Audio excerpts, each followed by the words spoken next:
광고해 주시면 감사하겠습니다. 자, 오늘 말씀 저희가 살펴보도록 하겠습니다. 오늘 말씀은 빌립보서 3장 17절에서 4장 1절까지 말씀입니다. 빌립보서 3장 17절에서 4장 1절까지 말씀입니다.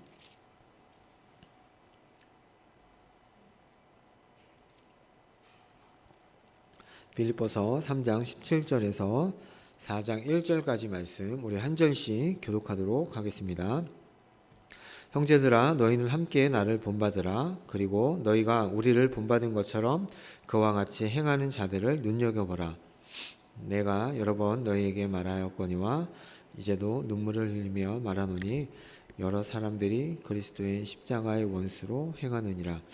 그들의 마침은 멸망이요 그들의 신은 배요 그 영광은 그들의 부끄러움에 있고 땅의 일을 생각하는 자라. 그러나 우리의 시민권은 하늘에 있는지라.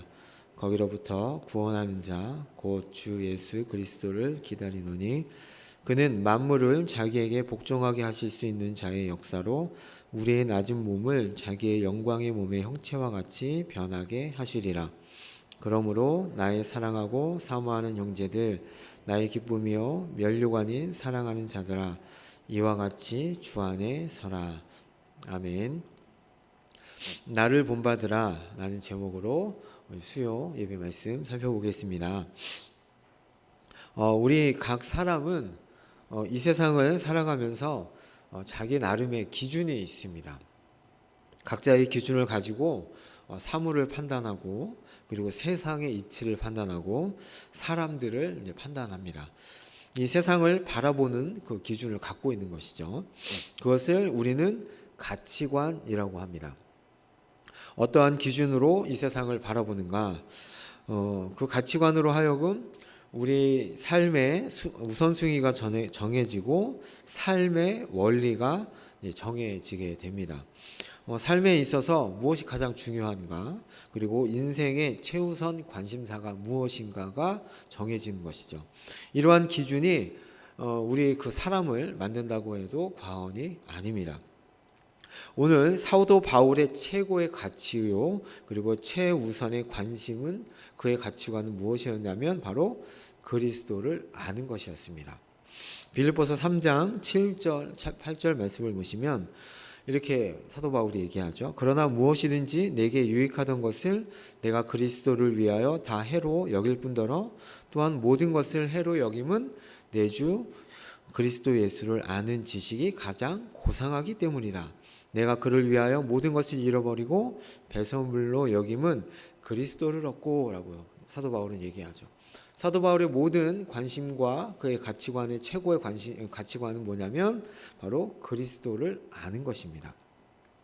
단순히 지식으로만 그리스도를 아는 것이 아니라 삶을 통해서 그리스도를 알기를 원했습니다. 그는 그것을 위해서라면 나는 어떤 것이라도 내려놓을 수 있고 포기할 수 있고 그리고 하찮은 것으로 여길 수 있다고 말합니다.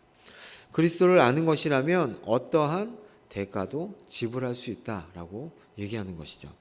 그러면서 그러한 그는 삶의 목표가 무엇인지 고백하는데 바로 그리스도의 고난에 참여하는 것이다 라고 얘기합니다.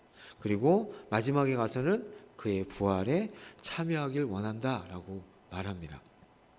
그 부활의 승리를 위해서 이 땅에서의 삶을 십자가를 따르는 삶으로 목표를 삼고 있는 것이죠. 그 목표를 향해서 이전 것은 다 잃어버리고 표대를 향해서 그것을 잡으려고 달려간다라고 우리 저번 주에 보았습니다.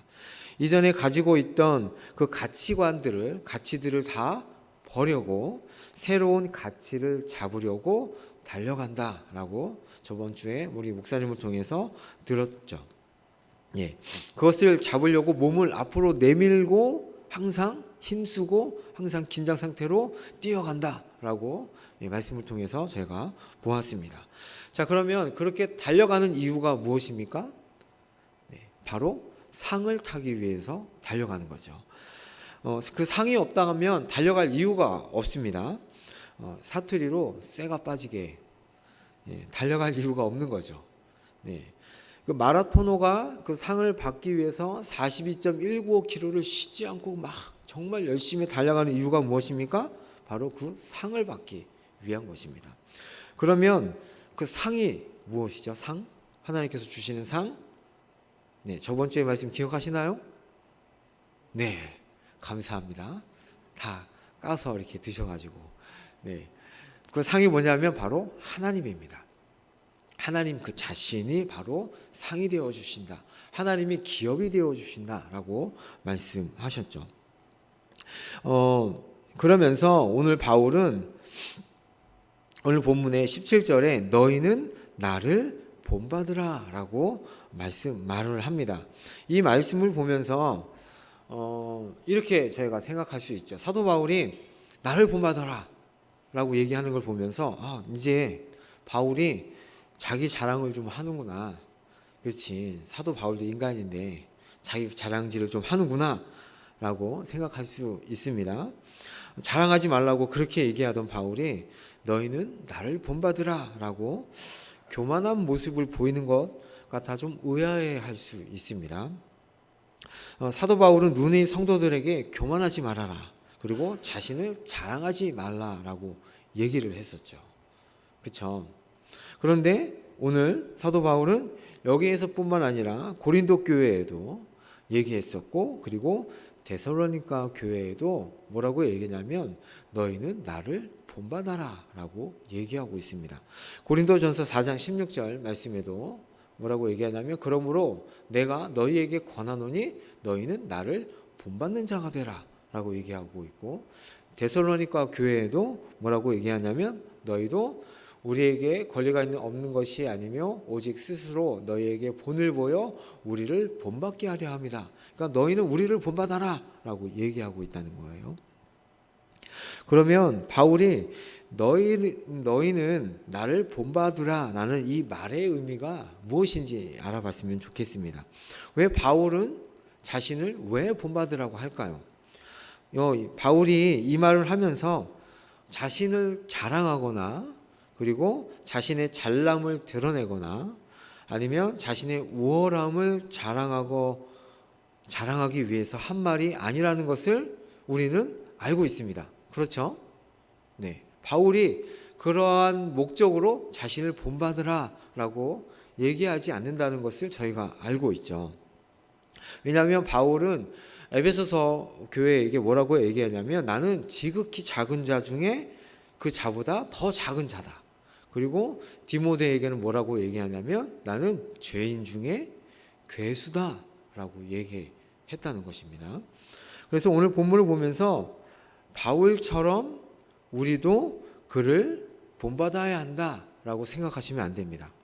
그러니까 여기서 사도 바울의 이렇게 인간의 모습을 인간인 바울을 본받아야 한다라고 생각하면 안 되는 것입니다. 그러면 왜 사도 바울은 우리를 본받으라, 자신을 본받으라라고 얘기하는 걸까요? 우리 사람은 너무 연약하고 악한 존재입니다. 그렇죠.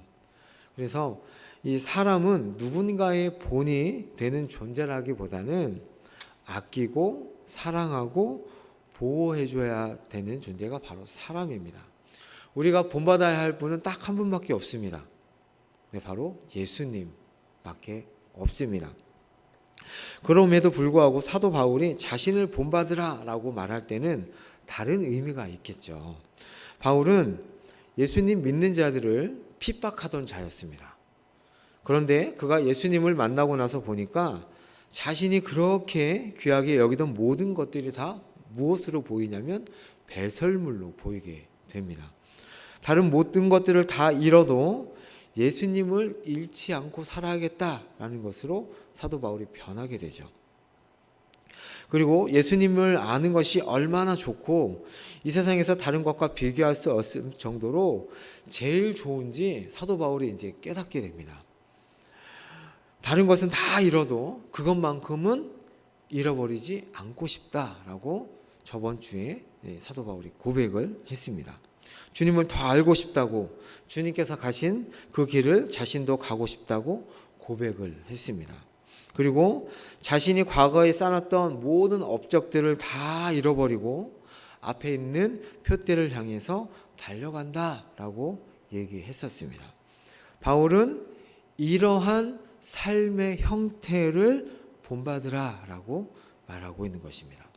자신을 본받는 것이 아니라 예수 그리스도를 믿고 난 후에 자신의 삶의 모습이 가치관이 변한 그것을 본받으라라고 오늘 17절에 말하고 있는 것이죠. 그가 예수님을 만나서 깨달은 삶, 주님을 만나서 어떻게 살아가고 있는지 그것을 본받으라라고 말하고 있는 것이죠. 쉽고 편하고 평안하고 안락하고 넓고 안전이 보장되어 있는 세상이 말하는 그런 삶이 아니라 예수님을 믿는 것으로 인해서 고난의 길을 가는 것처럼 고난의 길을 가는 것을 주저하지 않고 그 삶을 본받으라라고 말하고 있습니다. 그래서 바울은 자신만을 본받으라라고 하지 않고 17절을 보시면 뭐라고 얘기하냐면 그리고 너희가 우리를 본받은 것처럼 그와 같이 행하는 자들을 눈여겨봐라 라고 얘기합니다. 바울의 가르침과 같이 뒤에 있는 옛것의 죄된 모습을 버리고 표대를 향하여 달려가는 삶을 사는 사람들이 있으니까 그들을 눈여겨보고 그들과 같이 살라고 얘기합니다. 단순히 자신만을 본받으라 라고 얘기하고 있는 것이 아니라 자신이 얘기했던 그 삶을 본받는 사람들이 주변에 있으니까 그 사람들을 보고 그들과 같이 너희도 같이 본받아서 살아라 라고 얘기하고 있다는 것이죠. 그리고 사도 바울과 그의 동역자들이 사는 것처럼, 그러니까 그들이 한 공동체로 살아가는 것처럼 너희도 그렇게 살아가라 라고 얘기하고 있는 것입니다. 그러니까 우리가 신앙생활을 하는 것이 혼자가 아니다. 그렇죠? 주변에 나의 그 표대를 향하여서 그 본받는 삶을 살아가고 있는 사람들이 있다. 그것을 보고 너희가 살아가라 라고 얘기하고 있습니다. 우리가 신앙생활을 하면서 나 혼자가 아닌 다른 지체들과 함께 한다는 것이 얼마나 감사한지 모릅니다. 지금 옆에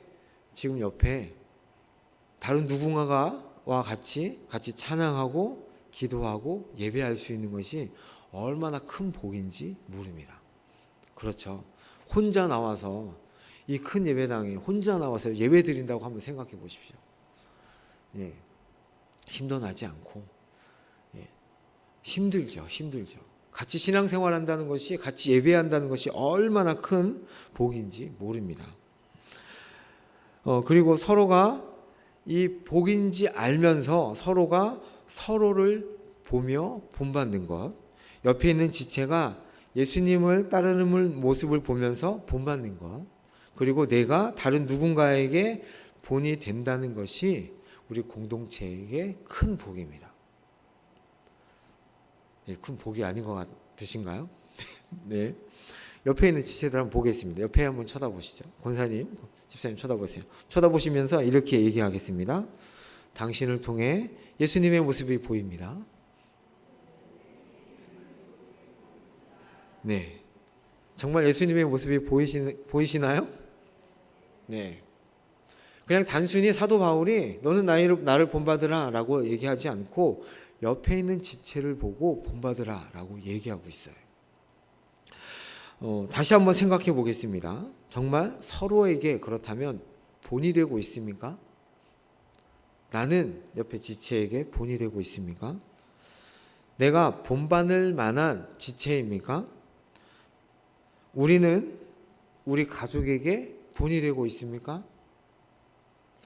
우리는 다음 세대에게 본이 되고 있습니까? 사도 바울이 말한 뒤에 있는 것을 잊어버리고 앞에 있는 것을 잡으려고 달려가는 삶의 본을 나는 보이고 있습니까? 그런 나의 모습을 다른 사람들에게 드러내며 살아가고 있습니까? 라고 우리 자신에게 스스로 물어봤으면 좋겠습니다. 우리는 신앙생활하면서 서로 본받아야 하고 그리고 동시에 본이 되어야 합니다. 우리가 가진 신앙생활을 다른 사람들에게 이렇게 본이 되는 삶, 전수하는 가장 좋은 방법은 삶으로 가르치는 것입니다. 보여주는 것입니다. 그들에게 모범이 되는 것입니다. 그게 가장 좋은 신앙 전수의 방법입니다. 세상 사람들이 우리 기독교를 욕하는 것 중에 하나가 뭐냐면 말하는 것처럼 우리가 살지 않는다는 것입니다. 우리가 말해놓고 그렇게 살지 않는다고 세상 사람들이 욕을 그렇게 하죠. 또 그것뿐만이 아니라 우리 교회 안에서도 젊은이들이 하는 말이 있습니다. 네, 좀 안타까웠고 좀 속이 좀 이렇게 좀 상하는 말인데, 그게 뭐냐면 우리 엄마 아빠는 교회의 모습과 집에서의 모습이 너무 달라. 그 얘기를 너무 많이 한다는 거예요. 그래서 교회에 나오기 싫어, 이런 얘기를 한다는 거예요. 예, 그 얘기를 제가 좀 들었어요, 몇 번. 너무 마음이 안타깝죠. 그러니까 다르다는 거예요, 다르다는 거. 그럼 왜 바울이 말한 형태의 삶을 사는 이런 본이 되라고 말하고 하면서 그 사람들을 눈여겨보고 그런 삶을 본받고 본을 보이며 살아야 하는 것일까? 라고 뭐라고 얘기하냐면 18절에 얘기합니다. 18절 말씀에 뭐라고 되어 있냐면 그 전에 죄송합니다. 제가 18절에 내가 여러 번 너희에게 말하였거니와 라고 되어 있잖아요. 그런데 18절 앞에 원문에는 뭐라고 되어 있냐면 그러므로 라고 되어 있습니다. 그러므로 그것은 우리의 주변에 잘못된 모범이 너무나 많기 때문이다. 그래서 바른 모델을 꽉 붙잡고 그것을 마음에 두고 푯대를 향하여 가라라는 말씀입니다. 그러므로 기준이 있어야 다른 것들이 잘된 것인지 잘못된 것인지 분별할 수 있듯이 본이 되는 것을 꼭 붙잡고 너희가 가야 된다. 왜냐하면 주변에 잘못된 본이 너무나 많기 때문에 그렇다. 그렇게 잘못된 본을 보이는 자들을 18절에 뭐라고 얘기하냐면 그리스도의 십자가의 원수다라고 얘기합니다. 이들은 어떤 사람인가? 십자가의 원수는 십자가의 은혜가 필요 없다고 말하는 사람들입니다. 인간이 자신의 능력으로 구원받을 수 없다는 사실을 인정하지 않는 사람들, 자기 자신을 앞세우며 사는 사람들, 자신이 무엇이든지 다 할 수 있다고 믿는 사람들, 그래서 자신을 드러내서 자랑하고 자신의 이익만을 챙기는 사람들을 사도 바울은 뭐라고 얘기하냐면 십자가의 원수들이라고 얘기합니다.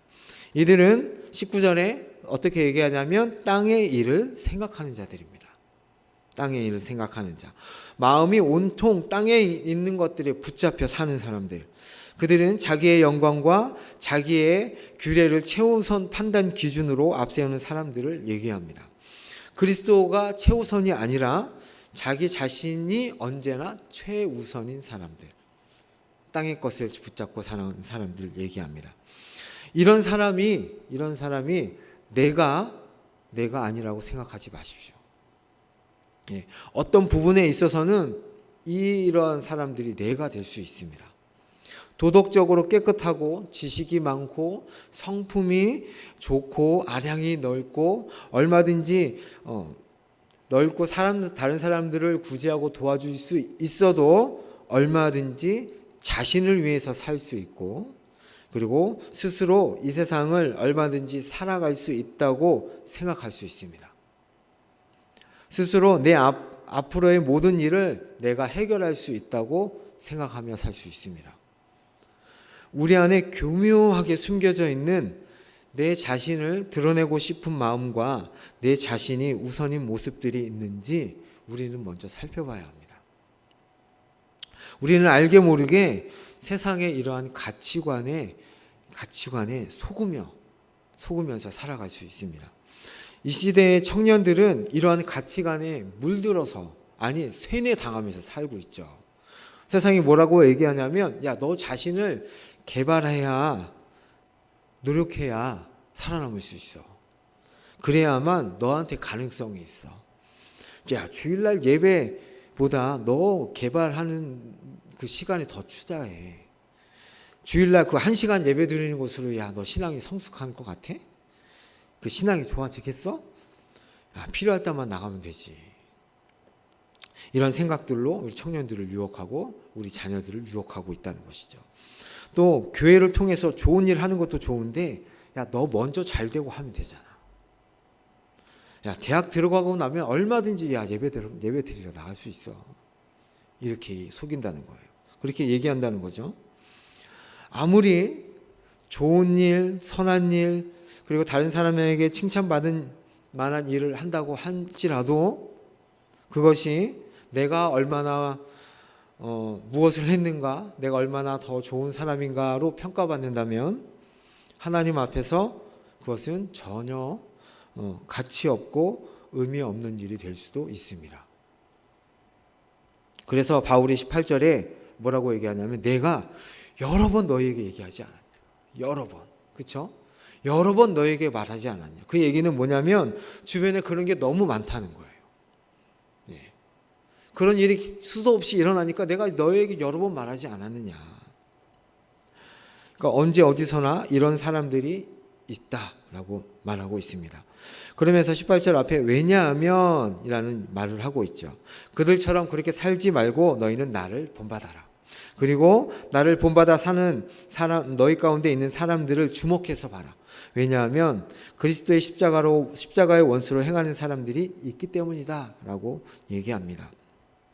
빌립보 교인들이 사도 바울의 권면을 따르지 않는다면 그들은 십자가의 원수로 행하는 거짓 교사들의 가르침에 현혹되어서 흔들려서 거기에 휩쓸려서 19절에 멸망의 길로 간다라고 얘기합니다. 그래서 바울이 18절에 눈물을 흘리면서 얘기하는 거예요. 눈물을 흘리면서. 19절 말씀 보겠습니다. 저들은 그리스도의 십자가의 원수로 살아가는 자들이다. 저들의 결국은 멸망이다. 저들은 배를 신처럼 여긴다. 저들은 자신들의 수치를 영광으로 여긴다. 저들은 마음을 땅에 있는 것들에 붙여놓고 사는 사람들이다라고 얘기합니다. 그러면 여기서 19절에서 얘기하는 이 땅의 것에 마음을 두고 살아가는, 그러니까 십자가의 원수로 살아가는 이 사람들의 삶의 형태는 어떨까요? 그것이 바로 20절에 있는 사람의 삶의 형태입니다. 첫 번째는 그들의 신은 배다라고 되어 있죠. 그들의 신은 배. 이 먹는 배가 아니고 이 배, 육체의 배를 얘기합니다. 이 배는 상징적인 의미로 미각의 쾌락이나 그다음에 육체의 욕망을 얘기합니다. 바로 식욕과 성욕을 얘기합니다. 그러니까 한마디로 탐욕을 얘기하는 거죠. 그러니까 이들은 어떤 사람들이냐면 먹고 마시고 그다음에 육체의 쾌락을 위해서 온 힘을 다해 쏟는 사람들입니다. 그러니까 그거면 돼. 잘 먹으면 돼. 잘 살면 돼. 육체의 쾌락을 위해서 무엇이든지 다 하는 사람들을 얘기합니다. 예, 요즘 많잖아요. 예, 좋은 거 먹으러 다니고 놀러 다니고 하는 일에는 전혀 아끼지 않는 그것을 쫓아가는 사람들을 얘기합니다. 두 번째는 뭐냐면 그 영광은 부끄러움에 있다라고 얘기하잖아요. 부끄러운 일에 영광을 두는 사람들입니다. 그러니까 우리가 일반적으로 생각하기에 부끄러운 일들은 무엇인가요? 막 날씨 뜨겁고 어색하고 막 이렇게 좀 창피한 일, 그게 뭔가요? 생각해 보셨습니까?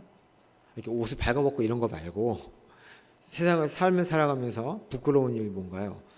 그것은 뭐냐면 죄 짓는 일입니다. 범죄, 사기치고, 음행, 살인, 욕설, 악행, 음담, 패설 이런 것들입니다. 그런데 그것들을 하면서 오히려 뭐 한다는 거예요? 자랑한다는 거예요. 청소년 예를 들어보겠습니다. 입으로 쌍욕을 하면서 그것이 막 자기가 강한 것인 양 친구들한테 자랑하고 막 이렇게 막 어깨 우쭐하는 것들, 그런 것이 바로 그거죠. 그리고 요즘에 많이 볼 수 있죠.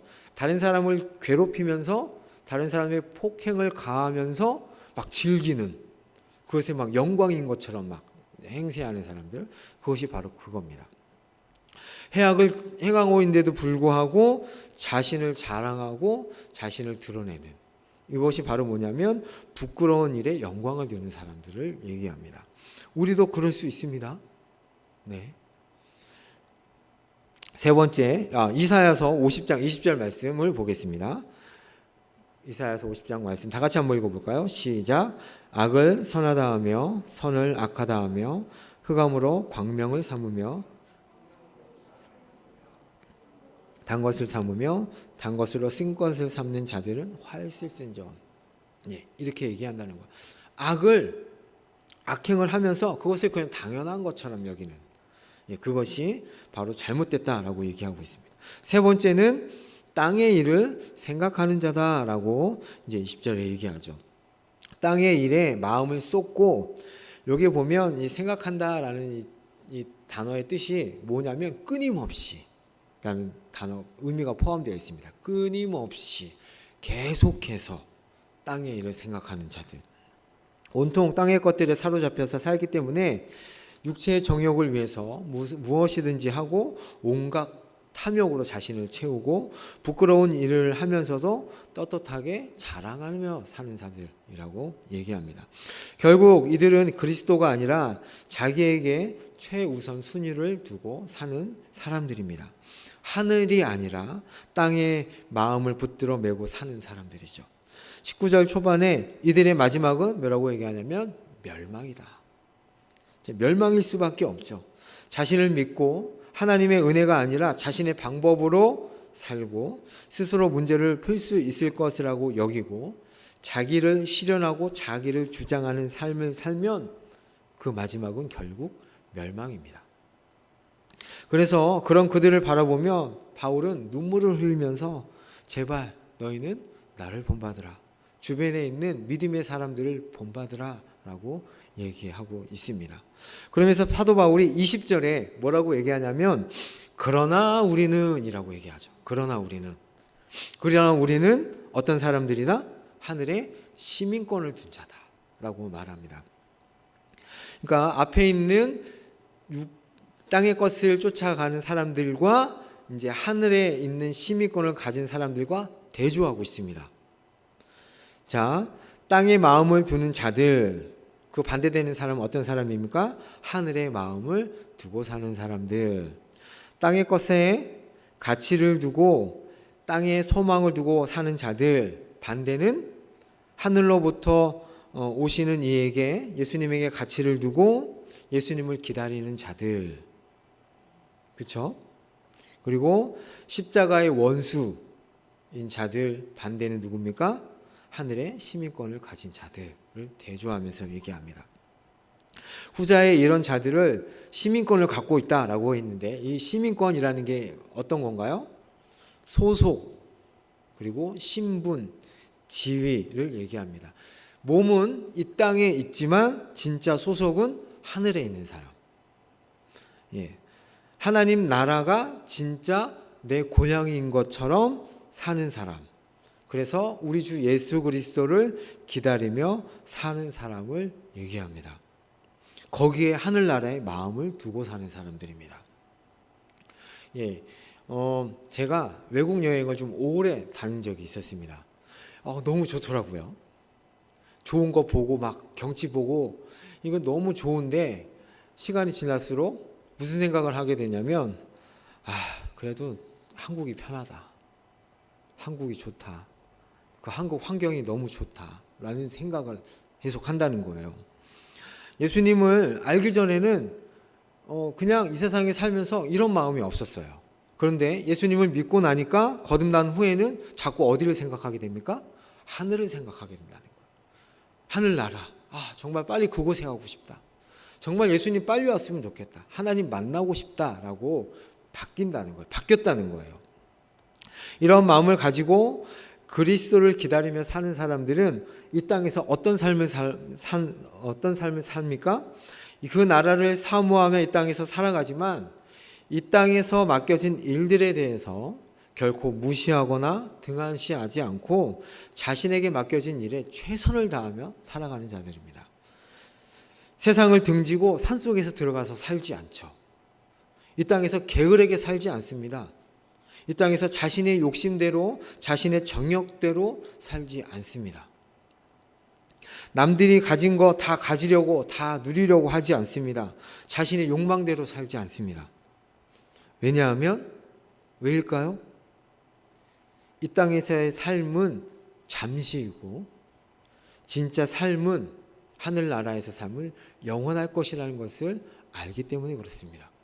그것을 믿기 때문에 그렇게 살아간다는 것이죠.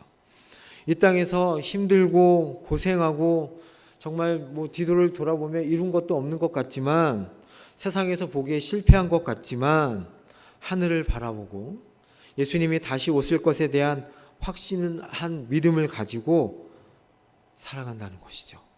그게 바로 하늘 시민권을 가지고 살아가는 사람들입니다.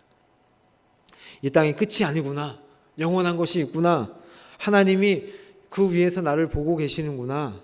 이런 나의 삶을 보고 기뻐하시는구나. 아, 그래서 내가 감사할 수 있구나. 그래서 내가 기뻐할 수 있구나 라고 나아간다는 거예요. 이것이 이러한 삶이 영광의 삶인 것입니다. 이러한 삶이 바로 생명의 삶입니다. 결국에는 그리스도 예수께서 오시는 날에 우리는 어떻게 됩니까? 그리스도와 함께 부활한다. 사도 바울이 오늘 21절에 얘기하죠. 부활한다. 그리스도의 몸처럼 영화롭게 될 것을 확신한다. 이 땅에서 사는 하루하루가 힘들지만 어렵지만 흔들리지 않고 주의 일에 더욱 힘쓰며 살아갈 수 있다라고 사도 바울은 고백하고 있습니다. 마지막으로 사도 바울은 그리스도는 어떤 분이신지, 그리고 그분은 우리에게 무엇을 하시는 분이신지 21절에 마지막으로 얘기합니다. 21절 말씀 다 같이 읽어보겠습니다. 시작. 그는 만물을 자기에게 복종하게 하실 수 있는 자의 역사로 우리의 낮은 몸을 자기의 영광의 몸의 형체와 같이 변하게 하시리라. 그 예수님, 다시 오실 예수님이 어떤 분이신지 얘기하는데, 그분은 만물을 자기에게 복종케 하시는 분이시다. 그 만물을 다스릴 능력과 권세를 가지신 높으신 분이시다라고 얘기합니다. 이렇게 만물을 복종케 하시고 다스리시는 그 예수님께서 어떤 일을 하시냐면, 우리의 낮은 몸을 자기의 영광의 몸의 형체와 같이 변하게 하신다라고 얘기하죠. 네. 우리 몸은 어떻게 변하나요? 시간이 지날수록. 권사님들께 정말 죄송합니다. 저도 마찬가지죠. 이제 30대를 꺾게 되면 어떻게 됩니까? 시간이 지날수록 이제 관절도 아프고, 눈도 안 보이고, 귀도 안 들리고, 이제 일어날 때마다 이제 소리가 입에서 저절로 나오고, 그렇게 힘들게 병들어서 살다가 어떻게 됩니까? 결국은 죽어서 흙으로 돌아가는 그런 육체가 바로 우리 육체입니다. 그런데 오늘 말씀에 뭐라고 어떻게 변화된다고 얘기하십니까? 예수님께서 부활하신 그 영광의 몸으로 우리의 몸이 변화된다라고 말씀하고 있습니다. 하나님 나라에서 살 수 있는 완전한 몸으로 변화된다. 네. 그러므로 이제 4장 1절에 변화된 그 몸으로 살 것이기 때문에 너희들은 어떻게 살아라 이 땅에서. 그러므로 다 같이요. 시작. 그러므로 나의 사랑하고 사모하는 형제들, 나의 기쁨이요 면류관은 사랑하는 자들아, 이와 같이 주 안에 서라. 아멘. 이 1절 말씀은 이제 앞 단락에 있는 말씀의 결론인과 동시에 뒤에 나오는 4장의 시작이기도 합니다. 앞에서 얘기한 3장의 결론이기도 하고 빌립보서 1장부터 3장 내용까지의 결론이기도 합니다. 빌립보를 시작하면서 제가 빌립보 교회 안에는 여러 문제들이 있다고 말씀드렸습니다. 외부적으로는 거짓 교사들의 유혹과 그리고 유대주의자들의 공격과 협박이 있었고, 내부 안에는 두 여인을 중심으로 한 다툼이 있었고, 그리고 사도 바울이 이제 감옥에 갇혀 있으니까 이 사도 바울이 지도자가 갇힌 것으로 인해서 이게 두려움과 걱정과 염려가 있었다라고 말씀을 드렸습니다. 그러면서 사도 바울이 그런 가운데 있는 이 빌립보 교회인들에게 뭐라고 얘기하냐면 너희는 주 안에서 굳게 서라라고 얘기합니다. 여기서 선다는 말은 군대의 전투 용어입니다. 전투 용어. 너희들은 전쟁터에 서 있는 것처럼 서 있어라. 자신의 자리에서 후퇴하거나 떠나지 말고 자신의 임무의 자리를 굳게 지키고 서 있어라 라고 얘기하고 있습니다. 그 얘기는 뭐냐면 전쟁터다. 전쟁터에서 이 얘기는 뭐냐면 전쟁터니까 상대편에 누가 있다는 얘기예요? 적이 있다는 얘기죠. 그렇죠. 전쟁을 하는 것처럼 항상 긴장한 상태로 영적 대치 상태에서 너희는 서 있어라 라고 얘기하고 있습니다. 오늘 말씀처럼 믿음의 본을 보이는 자리에 서서 다른 사람들의 본이 되고 그리고 서로에게 본이 되는 그 자리에 서서 이 땅을 살아가라 라고 얘기하고 있습니다. 땅의 것을 쫓아가는 삶의 본이 아니라 하늘나라의 시민으로서 살아가는 삶의 본이 되는 서로에게 본이 되는 그런 삶을 너희는 살아가라. 그렇게 서서 살아가라 라고 말씀합니다.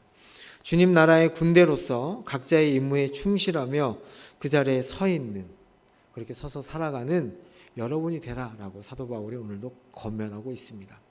이렇게 살아가시는 우리 양문교회 성도님들이 되기를 바랍니다. 서로에게 본이 되고 그다음에 본을 받아 살아가시는 그래서 굳건히 서서 이 마지막 때를 살아가는 여러분이 되시기를 예수님